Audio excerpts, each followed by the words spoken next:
ازيكم عاملين ايه؟ وحشتوني جدا جدا جدا والله. وعايزه اقول لكم كل حد بيحط لي لايك، كل حد بيكتب لي كومنت سواء ايجابي او سلبي، على راسي من فوق. ولاول مره يشوف قناتي ما ينساش يشترك في القناه ويفعل الجرس عشان اي حاجه ننزلها جديده توصل له. وعايزه اقول لك اللي عجبه الفيديو هيحط لايك زي ما احنا متعودين، ما عجبوش الفيديو هيحط ديسلايك.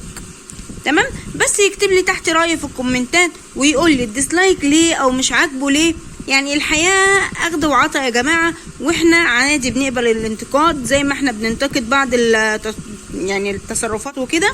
النهارده هنتكلم بقى ايه عن كشف كذب حمدي ووفاء، وهتكلم عن ياسمين اللي ما ادتش لنفسها فرصة ان هي تزعل على بنتها وبتتاجر بموتها. وهنتكلم عن كل حاجة من طقطق لسلام عليكم، وهقول لكم سعر الشقة اللي خدها حمدي من يعني بصي من منبع ايه الاساس بتاعه. يلا بينا نبدأ الفيديو. ولو اول مرة تشوفيني ما تنسيش بالله عليكي اشتركي في القناة وحطي لايك عشان ده بيرفع الفيديو. ولو حطيتي ديسلايك وكتبتي لي كومنت هاخد رأيك وهرد عليكي في الفيديوهات الجاية. يلا بينا نبدأ. قبل اي حاجة نصلي بينا على النبي، اللهم صل وسلم وبارك على سيدنا محمد.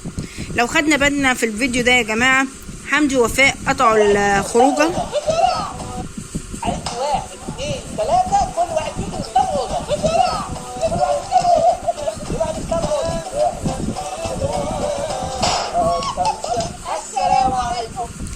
دي كانت شقة الأحلام بالنسبة لحمدي ووفاء، رغم ان هو عاش في فيلل وعاش في مصر. كان عايش خد بعد سنين طويلة خد فيلا، وبعد كده غير لفيلا أكبر، وبقى يغير في كذا فيلا. ما كانش يعني ان هو مثلا من شقته القديمة للمكان ده عشان يبقى هو. بس بصراحة الشهادة لله تتقال ان الموقع اللهم صل على النبي جميل جدا جدا، وبجد حلم اي حد ان هو يسكن في مكان زي ده.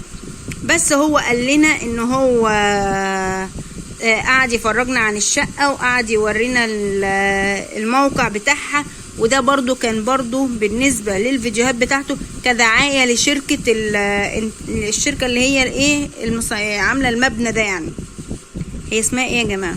شركة ايه؟ المهم هو كان عامل ليهم دعاية، منها بيستلم ومنها بيعمل دعاية. وخلينا نبقى متفقين ان هو اكيد مش هيدفع تمن الشقة دي بالكامل، لان هو شغال معاهم تسويق عقاري. ولو جينا من فترة هو قال انا اكتبوا لي انا هشتغل ايه وهعمل ايه وادوني افكاركم. معلش مساحة التليفون بتقفل الفيديو مرة واحدة. فتعالوا لو احنا الناس لو متابعاني في قناتي القديمة وهي كانت عصفورة اليويو، كنت قلت ان هم طلعوا وقالوا ان احنا هنشتغل ايه وما اعلنوش. وبعد كده قلت لكم يا جماعة هم هيشتغلوا في التسويق العقاري والاعلانات في تركيا والكلام ده. فما حدش صدقني وقالوا لي انت بتخترعي ومش عارفه ايه. الحقيقه دلوقتي باينه ان هم فعلا طالعين بيسوقوا للمكان ده، ومنها خدوا موقع وبقوا يقسطوا فيه زي ما هم بيقولوا، بس بنسبة خصم طبعا عشان هم اصلا مسوقين للكلام ده، غير ان بيعملوا دعاية للمكان فاكيد مش هياخدوه بنفس المبلغ.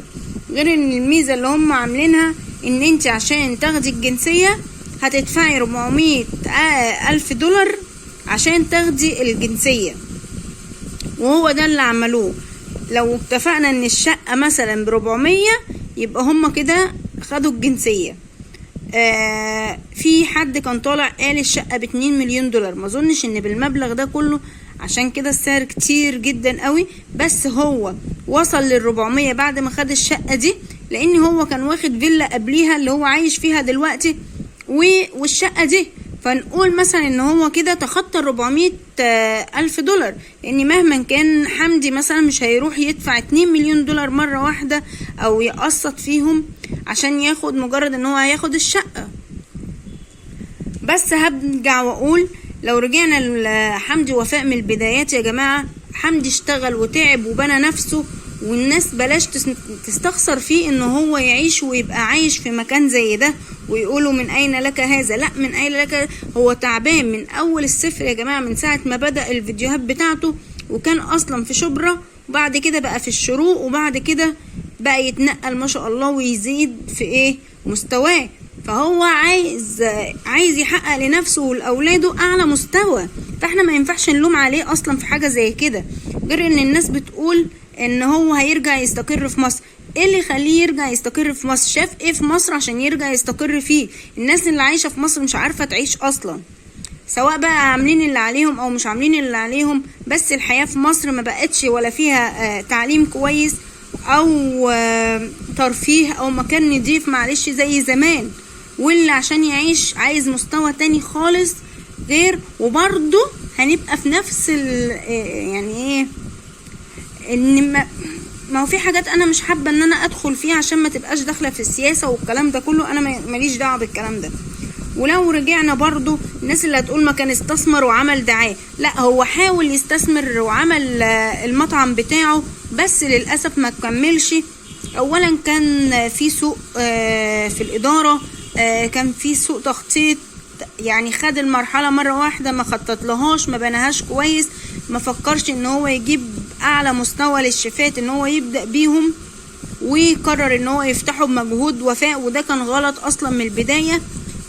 لاني مهما كان الحياة الطبيعية وان احنا نبقى عايشين، انا كواحدة ست مثلا شايلة بيتي وبأكلهم واكلي عاجبهم، غير ان انا اروح افتح مطعم وابقى بنفس خبرتي وبنفس مستوى تعليمي في المطبخ، فطبعا بقت بتفرق. فمهم ارجع واقول ربنا يبارك لهم ويزيدهم يا رب. ما اقدرش الوم عليهم، ما اقدرش ان انا ابقى ضدهم في اي حاجه، لان انا شايفاهم ان هم بيتعبوا وبيجتهدوا، ما بيتدخلوش، يعني مهما حصل من مشاكل حتى لو كده ما بلاقيهمش ان هم بيطلعوا يردوا. ممكن ناس تاخدها ان هي دي حاجه سلبيه وناس تاخدها ان حاجه ايجابيه. فارجع واقول هم بيقبضوا وبيشتغلوا على قد مجهودهم، ربنا بيكرمهم وكارمهم زي ما انتوا شايفين، وبيبنوا وبيعملوا نفسهم عشان على الاقل يأمن مستوى ما شاء الله ال5 اولاد اللي عنده. ربنا يعينه ويوفقه ويعين كل البني ادمين يا رب.